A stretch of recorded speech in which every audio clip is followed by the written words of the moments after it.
بسم اللہ الرحمن الرحیم۔ موت کے سیلاب میں ہر خشک و تر بہہ جائے گا، ہاں مگر نام حسین ابن علی رہ جائے گا۔ ابھی معزز مہمان خصوصی یہ فرما رہے تھے کہ ہمارا تعلق واہ سے ہونا چاہیے، آہ سے نہیں ہونا چاہیے۔ یہ موضوع جو ہے کربلا کا، یہ اپنے اندر ظلم کی واہ بے شک ٹھیک ہے کہ عظمتوں کے لحاظ سے جو انہوں نے قربانیاں دی ہیں اس پر واہ کرنی چاہیے کہ اس سے بلند قربانی کون سی ہو سکتی ہے، لیکن جو ظلم ہوا ہے اس پر آہ کیے بغیر رہ نہیں سکتا بندہ۔ جناب امام زین العابدین علیہ السلام فرماتے ہیں کہ اگر قرآن میں یہ آیت نہ بھی ہوتی، یہ جو بار بار ابھی سارے حضرات تلاوت کر رہے ہیں، قُلْ لَا أَسْأَلُكُمْ عَلَيْهِ أَجْرًا إِلَّا الْمَوَدَّةَ فِي الْقُرْبَى، آپ فرماتے ہیں کہ اگر قرآن پاک میں یہ آیت نہ بھی ہوتی، ہمارے یعنی قربا کی یا اہل بیت کی قرابت کا اجر جو ہے، یہ آیت نہ بھی ہوتی تو دنیا اس سے زیادہ ہم پر ظلم نہیں کر سکتی تھی،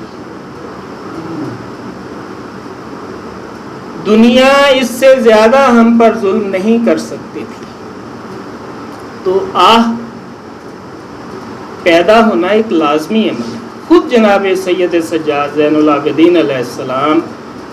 واقعہ کربلا کے بعد مسکرائے ہی نہیں،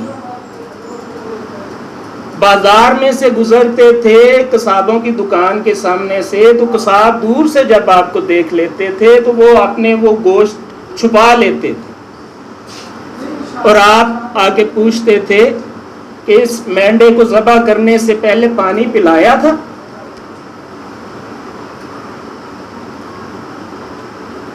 یہ آہ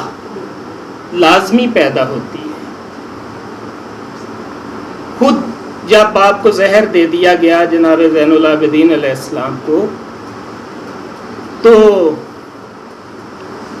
چارپائی پر تھے، بستر پر تھے، تو جناب اپنے بیٹے سے کہا، جناب امام باقر علیہ السلام سے، کہ مجھے نیچے لٹا دو، زمین پر لٹا دو۔ تو آپ فرماتے ہیں کہ آپ کی طبیعت ٹھیک نہیں، آپ کیوں ادھر لیٹنا چاہتے ہیں؟ تو فرماتے ہیں کہ میرے بابا کو ریت پر لٹا کے کن چھری سے ذبح کر دیا گیا۔ اب یہ اس وقت کی بات ہے جب آپ کی جان جو ہے وہ جان آفرین کے پاس جا رہی ہے، تو اس وقت بھی آپ کو اپنے بابا یاد آ رہے ہیں۔ تو آہ اس واقعے سے باہر نہیں ہے، آہ اور واہ دونوں موجود ہیں۔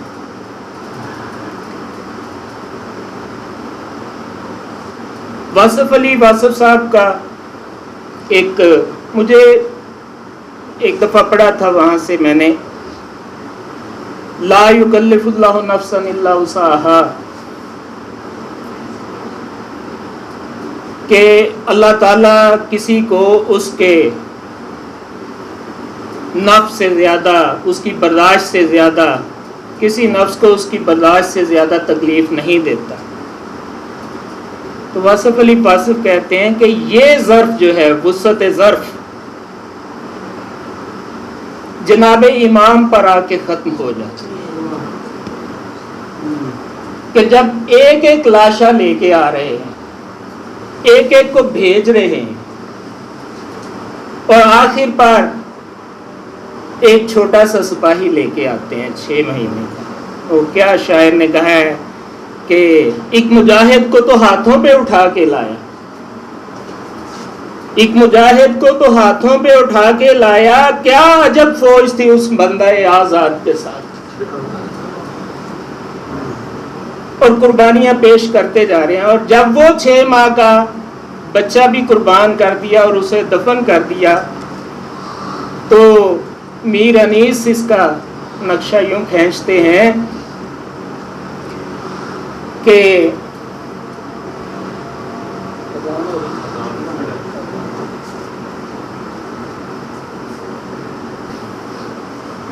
جی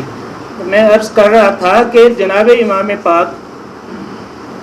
32 سالہ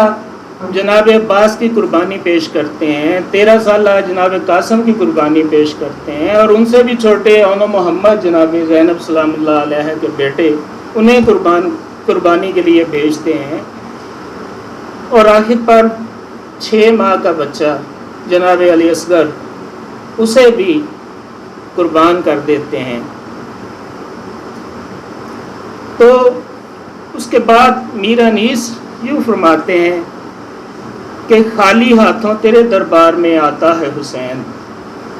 یہ سب کچھ بھی دینے کے بعد خالی ہاتھوں تیرے دربار میں آتا ہے حسین، کوئی ہدیہ تیرے لائق نہیں پاتا ہے حسین۔ کہ اتنے ہدیے دے دیے کہ میرے پاس اب کوئی ہدیہ ہی نہیں، میں سمجھتا نہیں کہ تیرے قابل کوئی ہے، اب مولا کی بارگاہ میں جا رہے ہیں۔ اللہ تعالی ہمیں ان کے نقش قدم پر چلنے کی توفیق دے، اور اس غم کو اپنے دل میں بسانے کی توفیق عطا فرمائے، اور اس غم کے علاوہ ہمیں اللہ تعالیٰ کوئی غم نصیب نہ کرے۔ بہت شکریہ۔